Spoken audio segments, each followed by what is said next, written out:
Mesdames et messieurs, bonsoir. Nous sommes dimanche 18 février. Bienvenue dans le 20h. Voici les titres. Le secteur de la santé en Côte d'Ivoire dispose d'un nouvel outil de développement. C'est le projet de renforcement du système de santé et de réponse aux urgences épidémiques. Il vise à améliorer la qualité des soins. Coût de financement, plus de 38 milliards de francs CFA. Nous irons à Yamoussoukro où s'est tenue une rencontre sur les procédures de passation des marchés publics. Les responsables chargés de passation et des marchés publics de tous les ministères renforcent leur capacité pour une meilleure gestion de la commande publique.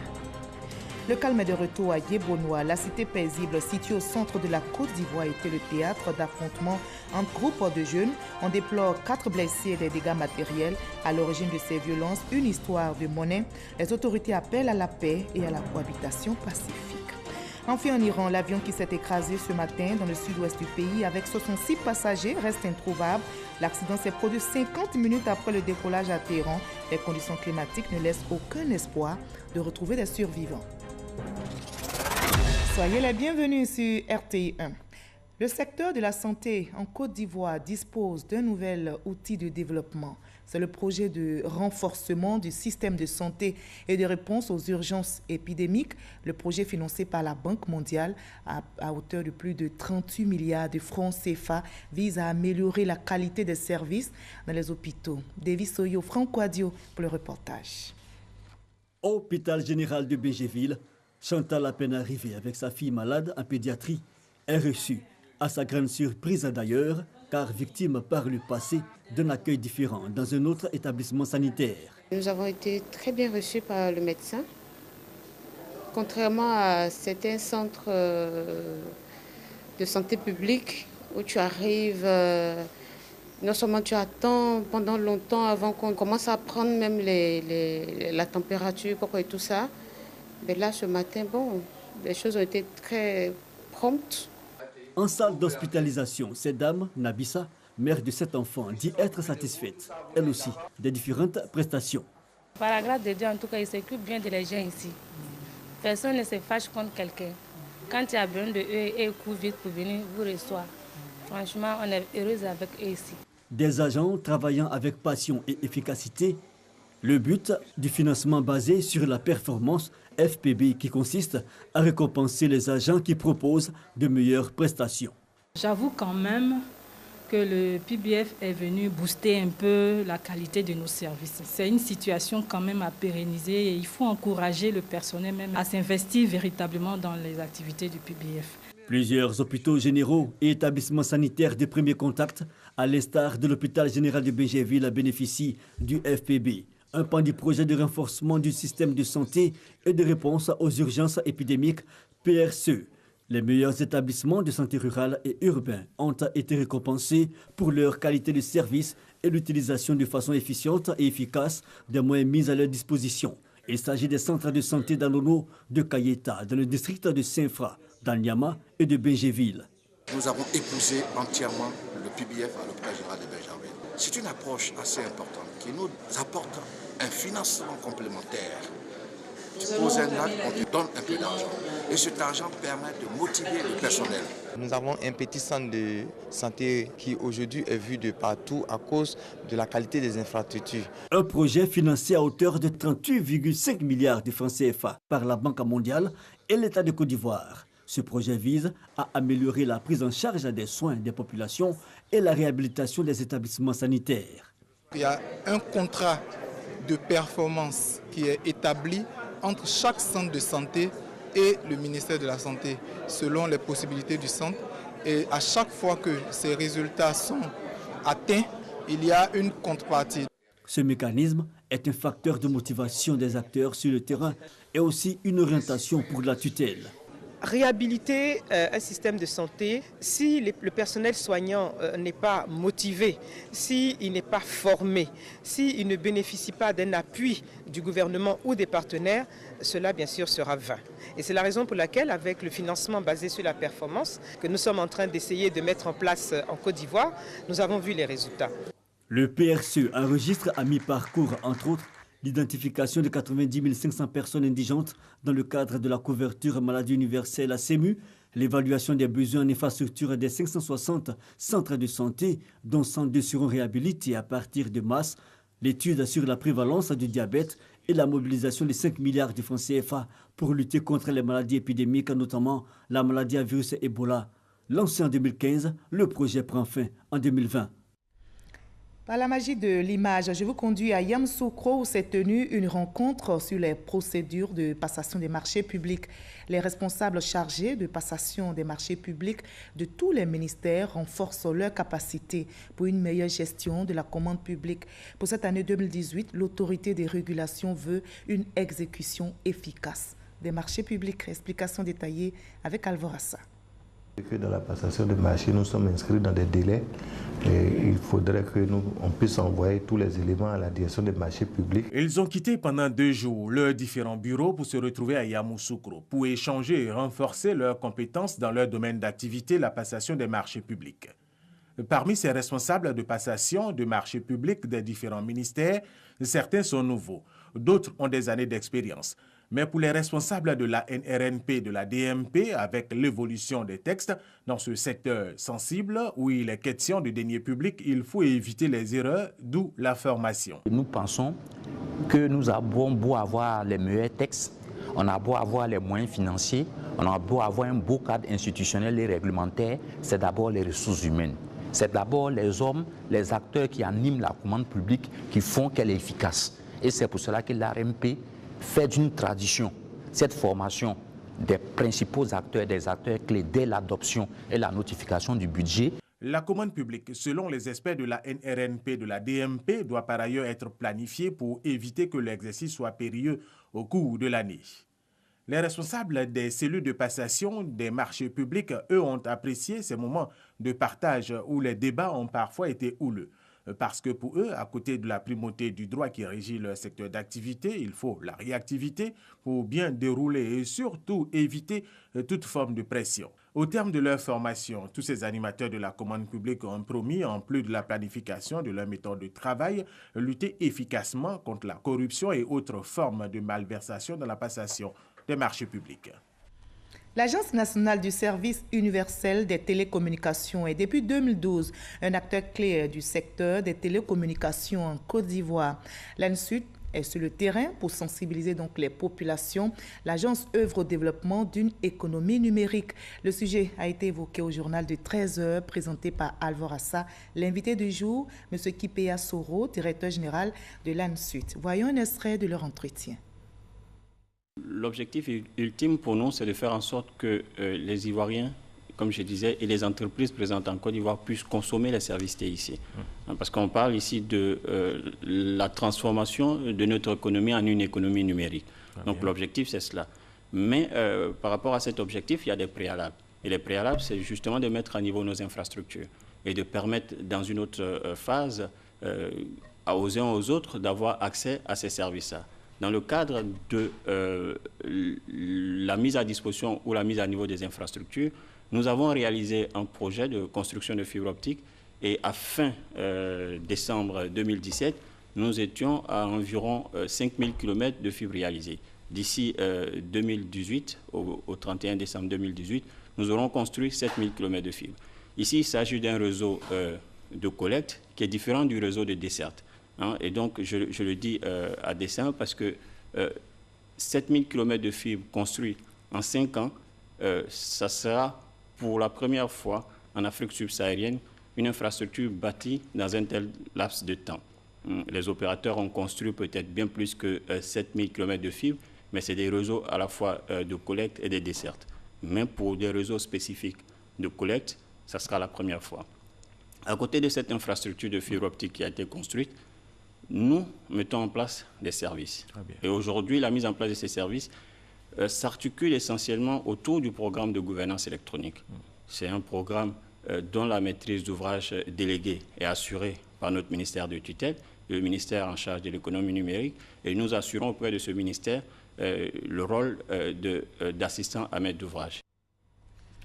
Les travaux de construction de la cité judiciaire de Yamoussoukro ont été officiellement lancés par le ministre de la Justice et des Droits de l'Homme ainsi que par l'ambassadeur de France en Côte d'Ivoire.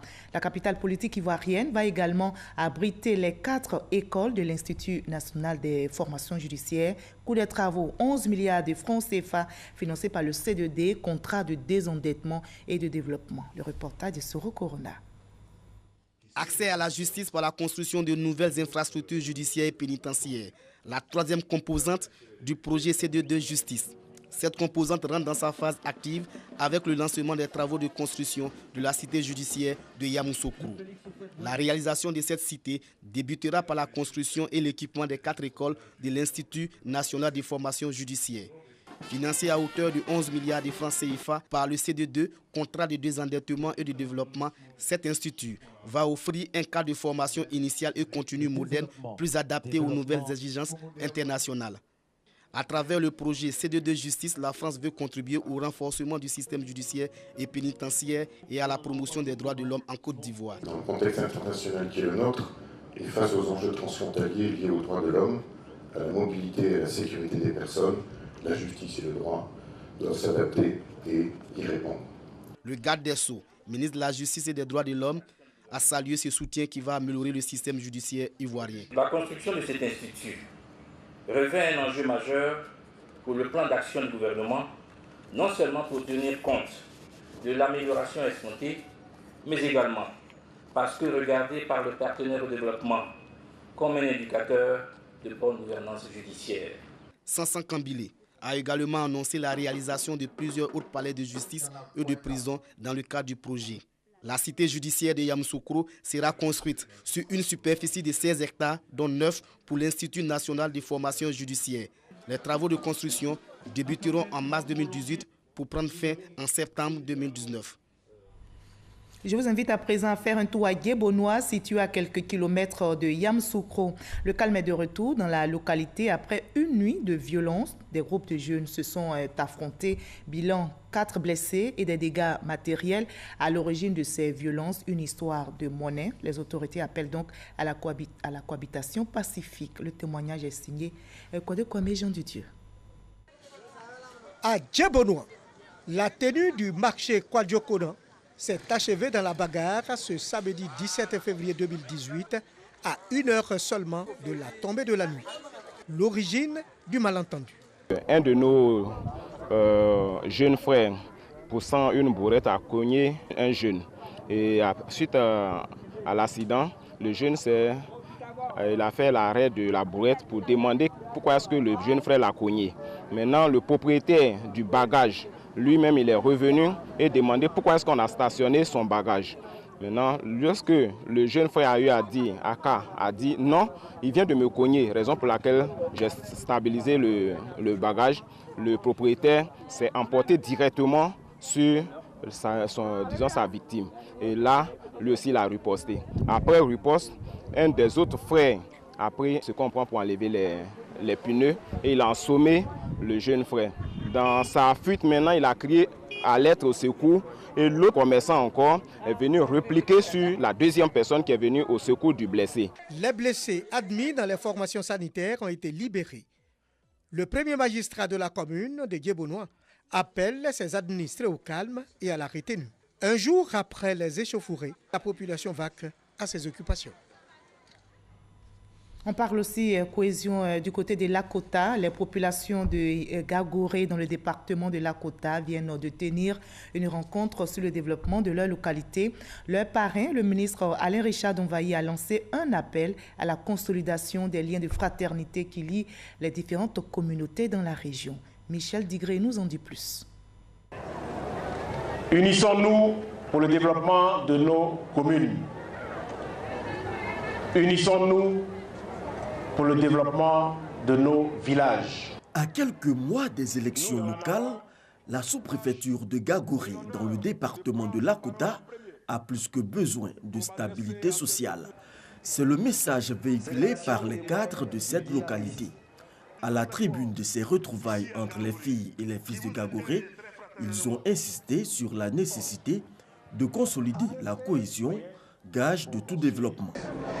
c'était nécessaire qu'aujourd'hui, au moment où le développement de la Côte d'Ivoire est lancé, que les peuples dans leur diversité se réunissent autour de l'idéal de paix et de développement. Un foyer polyvalent est inauguré à la faveur de cette rencontre. Nous allons faire en sorte que ce soit vraiment un modèle, non seulement de gestion, mais aussi que ça serve à la cohésion et au regroupement de toutes les communautés ici à Gagoré. Ce centre sera le cadre pour rapprocher les différentes communautés de cette localité. Il a été financé à hauteur de 26 millions de francs CFA par le PNUD. La communauté Senufo de la région du Logui-Bois s'investit aussi dans la cohésion et le maintien de la paix. La communauté vient justement de désigner 3 nouveaux chefs. Leur mission est claire, promouvoir notamment la paix dans la région du Logui-Bois. Les têtes couronnées ont été installées, vous allez le voir, par le chef de canton de Korogo et le ministre Issa Coulibaly. Il représentait le Premier ministre. Le témoignage de Mamadou Kwasi. La paix a toujours été maintenue dans la région du Logui-Bois, malgré les nombreuses crises qui ont secoué la Côte d'Ivoire. Cette situation est le résultat des actions communes entamées par les différentes communautés pour préserver la paix et la cohésion sociale. Aujourd'hui, cette cohésion qui règne depuis des décennies se renforce avec l'intronisation de 3 chefs de communauté Senufo. Avec cette installation, ce sont les Senufo des 3 régions du district des Savanes, à savoir le Kologo, l'Abagoué et le Koro, qui ont désormais des porte-voix à Divo et sur l'ensemble de la région du Logui-Bois. Si le mur est cassé un peu, ça qu'il y a de ceux qui rentrent dedans, mais on ne sait pas quand il est venu. Voilà, il faut qu'on va souder. Si on a soudé vraiment notre problème, tout sera résolu. Cette intronisation s'est faite dans la pure tradition Senufo, par le chef de canton de Korogo, aidé par le ministre Issa Coulibaly, représentant le Premier ministre Amadou Gon Coulibaly, patron de l'événement. Tous ont invité les chefs de communauté à tout mettre en œuvre pour maintenir le climat de paix dans la région du Logui-Bois. Le bon chef doit être calmement écouté, protéger sans discrimination, restaurer un climat de paix et de cohésion préalable à tout développement. Vous devez fuir la politique politicienne. Mais il reste bien entendu que la sagesse qui vous caractérise vous permet de distinguer et de reconnaître mieux que les autres les politiques capables d'assurer le bonheur de vos populations. Le maire de la ville de Divo, le ministre Amédée Kofi Kwaku, a salué les actions des différentes communautés résidant dans la région du Logui-Bois avant de les inviter à soutenir les actions de développement du président de la République, Alassane Ouattara, tout en préservant la cohésion sociale. En dehors donc de Senufo, il y avait donc tous les peuples alliés. Cela démontre que le peuple d'Ida, si accueillant, qui a accueilli ses frères Senufo, mais des autres communautés, ce peuple a été là pour leur apporter leur caution, pour dire que ce qui est important aux yeux du peuple ivoirien, comme nous le demande le chef de l'État, c'est vraiment la paix, que ces chefs-là puissent travailler dans la vision, donc toujours rechercher la paix pour que la vision du chef de l'État, qui est d'amener la Côte d'Ivoire donc au développement, puisse se réaliser. L'installation de ces 3 chefs de communauté Senufo a permis aux fils et aux filles de ces 3 régions du district des Savanes, venus en grand nombre, de démontrer aux autres peuples de la région du Logui-Bois la richesse du terroir Senufo. Au chapitre politique de ce 20, la délégation départementale RDR du Boaké vient d'investir 14 présidents de comités de base. Leur feuille de route a été dévoilée. Il s'agit de remobiliser les militants et surtout implanter le Rassemblement des Républicains pour son rayonnement dans la région de Boaké. Le reportage de Solo Yakuba Traoré est commenté par Kades Sokoutoko. Le Rassemblement des Républicains RDR affûte ses armes en vue des prochaines échéances électorales. À cet effet, du côté de sa délégation départementale de Boaké, l'heure est à l'installation des comités de base.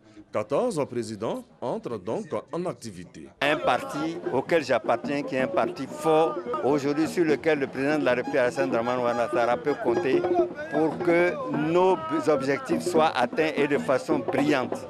Nous leur demandons maintenant de bien renforcer, de bien lancer l'animation du parti et faire en sorte que à la prochaine révision des listes électorales, que tous les militants du RDR qui viennent d'avoir les pièces d'identité s'inscrivent sur le lycée électoral. Cette installation s'est faite en présence du ministre des Transports Amadou Koné, par ailleurs secrétaire général adjoint du RDR chargé des transports.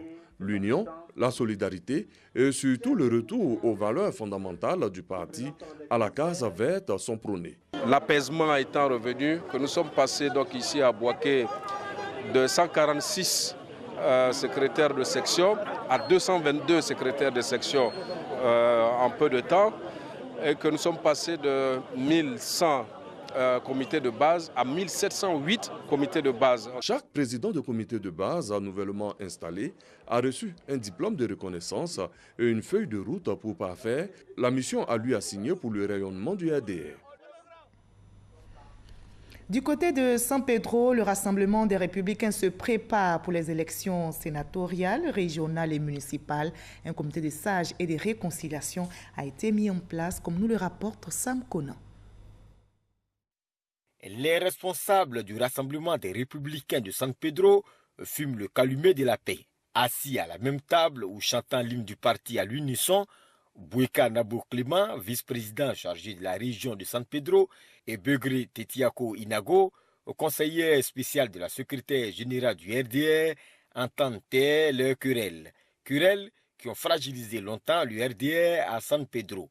Aujourd'hui, ils ont décidé de ne regarder que l'intérêt supérieur du parti à la veille des échéances électorales à venir. C'est une obligation pour nous de pouvoir travailler ensemble, de faire la réconciliation. Parce que nous sommes venus en mission pour parler à la population, pour parler aux militants. Et si nous-mêmes nous ne sommes pas réconciliés, quel message nous donnons à nos militants pour qu'ils puissent suivre? Donc il était important pour nous de nous réconcilier et de nous mettre ensemble afin que nous puissions donner l'exemple à nos militants et militantes. Afin de consolider cette réconciliation, le vice-président du RDR, Boueka Nabo Clément, préconise la mise en place d'un comité de sages et de réconciliation. Heureux d'avoir réussi à faire revenir la paix entre le maire et la députée, Mathieu Babodare, l'émissaire de la secrétaire générale du RDR, a demandé aux militants d'oublier les erreurs du passé et de se tourner vers l'avenir pour un RDR plus fort dans la région de San Pedro, surtout en prenant part à la révision de la liste électorale. Et on referme ainsi le chapitre politique de ce 20h. Prenons la direction du village de Niaprayo, département de Guibéroa, c'est dans la région du Gor. Le village vient d'être doté d'un sanctuaire marial. Ce sanctuaire baptisé Notre-Dame de la Fidélité est un don d'un cadre du village. Ce sera un lieu de prière et de recueillement pour les chrétiens catholiques. Nous Sangaré, Amadou Ouattara Walter. Niaprayo, village du département de Guibéroa dans la région du Gor, a désormais son sanctuaire marial.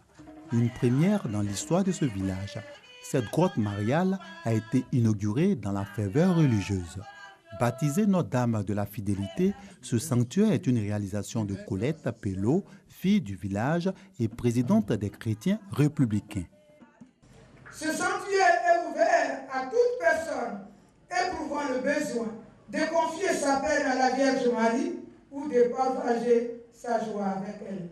Notre-Dame de Fidélité est un lieu de prière pour tous ceux qui aiment la Côte d'Ivoire, l'Afrique et le monde entier.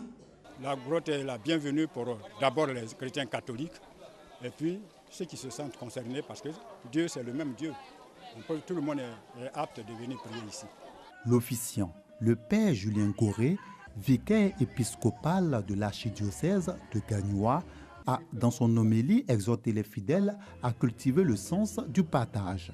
Je pense que tout chrétien doit poser de tels actes. Donc l'appel lancé, c'est un appel à nous consacrer à l'œuvre de Dieu. C'est-à-dire, toujours, on doit penser aux autres.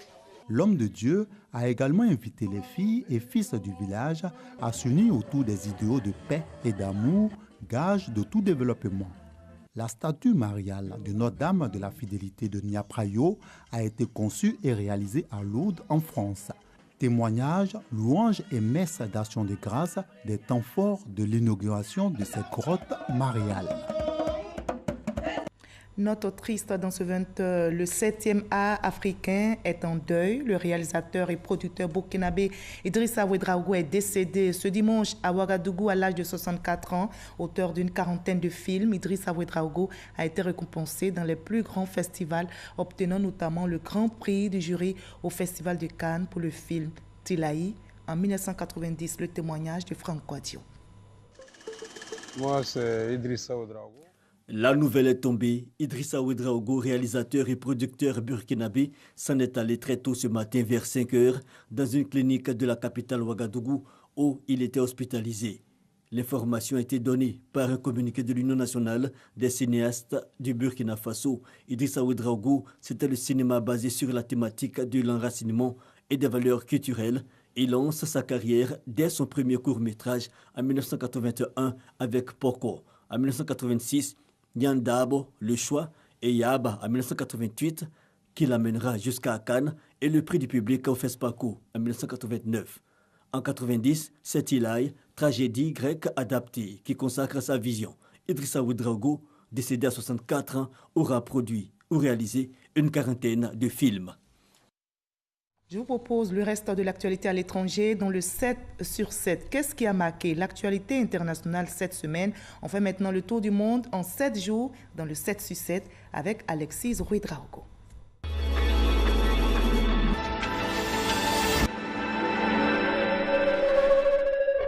Une enquête du quotidien The Times a révélé lundi que certains collaborateurs d'Oxfam, l'une des plus importantes ONG mondiales de lutte contre la pauvreté, ont eu recours à des prostituées locales alors qu'ils étaient en mission à Haïti après le tremblement de terre de 2010. Penny Lawrence, directrice générale adjointe d'Oxfam, a le même jour démissionné en exprimant sa tristesse et sa honte, assurant en assumer l'entière responsabilité.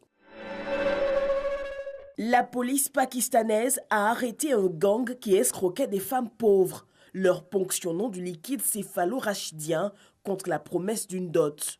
Les enquêteurs renseignés par l'une des victimes ont interpellé 5 hommes.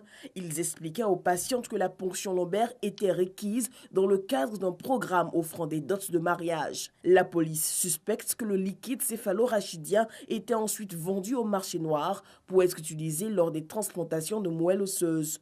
Au moins 90 femmes victimes des malfaiteurs sont devenues handicapées à la suite de la ponction. Le Pakistan est connu pour ses transplantations de reins illégales qui ont attiré des clients du monde entier. Embourbé dans les scandales, le président sud-africain Jacob Zuma a finalement annoncé mercredi soir sa démission, cédant aux pressions de sa propre formation politique, le Congrès national africain ANC. Une décision qu'il dit motivée par la crainte de voir des violences ou des divisions au sein de son parti. Cyril Ramaphosa a prêté serment devant le Parlement jeudi au Cap, devenant ainsi le nouveau président de l'Afrique du Sud en remplacement de Jacob Zuma. Cyril Ramaphosa, 65 ans, était depuis décembre le président de l'ANC, poste qui lui assurait de facto la présidence par intérim du pays après la démission de Zuma. 3 kamikazes se sont fait exploser sur un marché très populaire de poissons dans la ville de Kondouga, dans le nord-est du Nigeria. L'explosion a tué 19 personnes et fait 70 blessés. Une attaque qui porte les traits des attentats menés par le groupe Boko Haram dans la région. Le groupe islamiste a multiplié les attaques suicides. 38 attentats de ce type ont été menés l'année dernière, soit un peu plus du double l'année précédente. Au cours d'échanges avec des prêtres samedi au Vatican, le pape François a reconnu la réalité de la crise de la quarantaine qui perturbe les prêtres de 40 à 50 ans. Une période où, dit-il, l'on repense à tout et l'on se dit c'est maintenant, une période où naissent de mauvaises tentations qu'on n'aurait jamais pensé avoir. Alors que faut-il faire? Pour le souverain pontife, il faut tout de suite chercher de l'aide. Il ne faut pas en avoir honte, mais plutôt chercher avec l'aide des autres à éradiquer ces sentiments. L'avion qui assurait la liaison entre Téhéran et la ville de Yassou s'est écrasé dans la région de Sémirom. L'appareil, un ATR 72, transportait 60 passagers, dont un enfant, ainsi que 6 membres d'équipage. Une douzaine d'équipes de secours du Croissant Rouge iranien ont été envoyées dans la région de l'accident. Le relief montagneux, toutefois, rend difficile les opérations de secours.